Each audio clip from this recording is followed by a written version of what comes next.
So here's the completed view. Well, not completed. I'm gonna wait till tomorrow to put the roses like all around and from the entryway.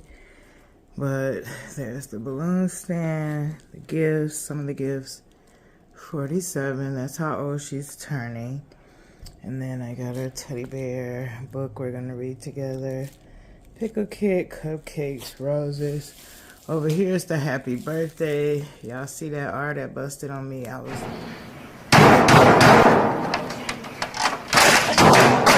so sad. I even tried to tape it. It didn't work.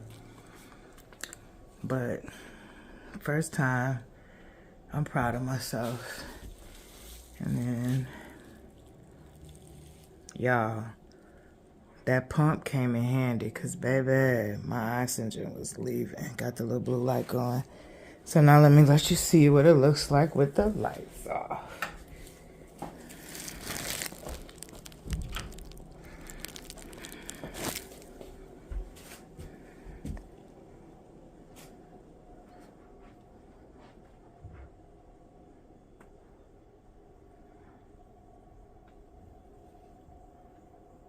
Wow, yeah, you really can't get a...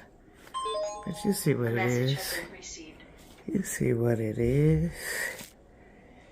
So now I catch my breath and do a couple of last minute things until it's time to pick baby up in the morning.